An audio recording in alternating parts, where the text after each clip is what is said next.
starting the conference semifinals tonight. He's got some experience on this stage. Oh, my God. LeBron's teams have won 10 consecutive series in the conference semifinals, and none of those series went 7 games. Wow. LeBron's last loss in the second round was an infamous one in 2010 to the Boston Celtics right before he, quote-unquote, took his talents to South Beach. Oh, wow. Tonight will be LeBron's 81st game in the conference semis. Almost an entire NBA season. That's crazy. Worth of games. Just in the second round. Just A nuts. full season worth of second-round success. All right, we rank the top of the top. Best LeBron round 2 moments. Let's go. At number 5, 2014 versus the Nets on Paul Pierce. In and out dribble. In and out dribble, yeah. That was tough. Too strong. He always likes beating Garnett and Pierce. I don't care what that. uniform they had on. Yeah, he definitely enjoyed that those years for sure. Number 4, 2015 versus the Bulls. The three-pointer. This is the one he took the I scratched it. I scratched it. He's like, no, I'm taking this shot, David Blatt. Yep. The Cavs avoid going down 3-1 and tie the series. That was a huge moment in his second Cavs career. Yep. Number 3, 2020 in the bubble. Bubble hoop. Against the Rockets on Russ. Oh, man. I respect the D. Do you? Yeah, I do. Why wouldn't I? Future teammate, and then not a teammate. True. At number 2, we're going back to 2008 versus the Celtics for this one. Kevin Harlan. Yeah. No regard for human life. Iconic moment. Yes, it was. Bar. Also, Garnett shoved him. It was a little bit of a dirty play. And number 1, take a listen. Watch. It's going to be James. Here it is. James under 3 seconds to go. Throws up the floater. Good night, Cleveland. Shout out to my guy Jonesy. Good night, Cleveland. That was also the LeBronto game. I want you to think about the quietest place you've ever been. That was the Toronto locker room after that game. I was in there. Yeah. That was exactly 8 years ago today. LeBron James wins off that one-legged runner to go up 3-0. They win the series in 4. All of LeBron's magic aside, the Lakers are getting 15.5 points in Game 1 against OKC tonight via DraftKings Sportsbook. That'd be the largest underdog LeBron has ever been in an NBA game. Not a playoff game, an NBA game. Wow. All right, so Dave McMenamin and Tim McMahon are at the Paycom Center for Game 1 tonight, and we have some key players missing from this series. Dave, Luka Doncic is out tonight. What are the chances he could return for the series? George, it's been a very slow ramp up for Luka. He's been more than a month, 33 days, since he suffered that grade 2 left hamstring strain against OKC in this building. Now, he was on the court on earlier this week going through very light shooting, not a lot of movement. Sources told Shams Charania that it's going to be a week-to-week situation with him. So you start to project outwards, and you're talking about potentially Games 3 and Games 4 at Crypto.com Arena, where you could see Luka Doncic if things progress, but there's still a lot of work to be done. Now, with that in mind, a team source told me that the Lakers are going into tonight thinking that they need to try to catch the Thunder off guard and steal one. The Thunder's the team with all the rest. The Thunder's the team with all the confidence from beating the doors off the Lakers during the regular season. If they can somehow come in and win tonight, the entire series could look different. All right, Dave, thank you so much.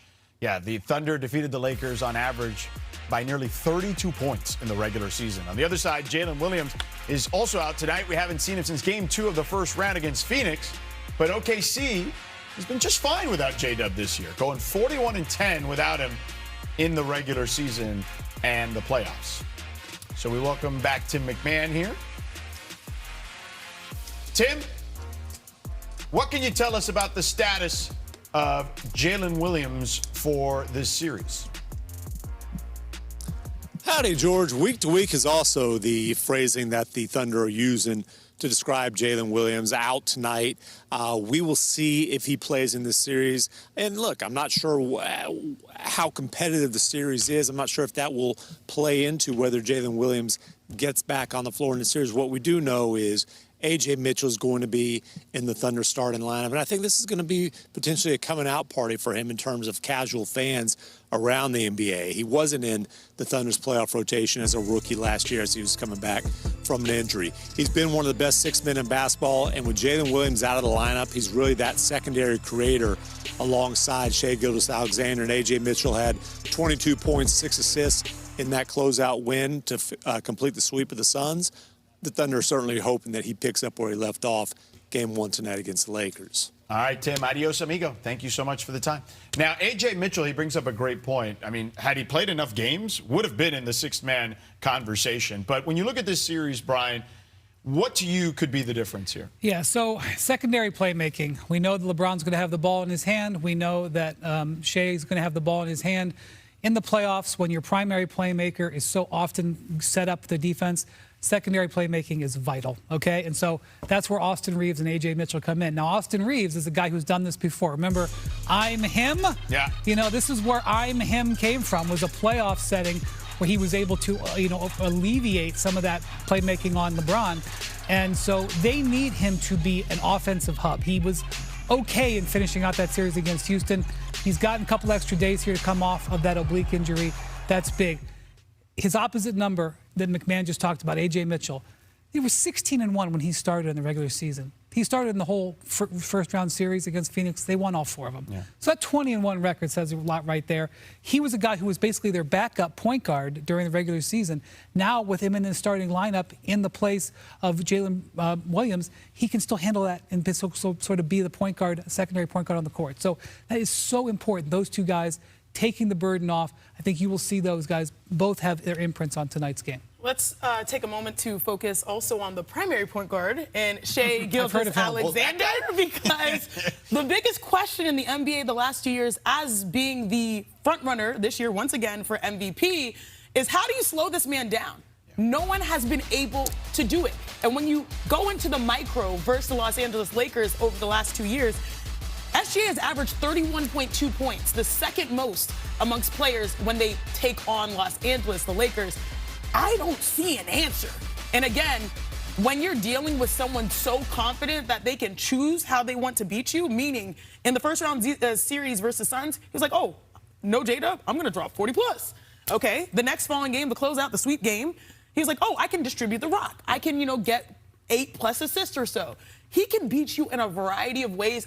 I don't see an answer. And the one time we saw people say, all right, let's just try to pack the paint, keep him from getting downhill to his kill spots, he hit the Denver Nuggets with one of the most iconic shots in the NBA regular season with the 3. He can just make shots when they need them to be made. I think the interesting thing about him is that his superpower, at least according to Mark Daigneault, is just how inclusive he is and what a great teammate he is.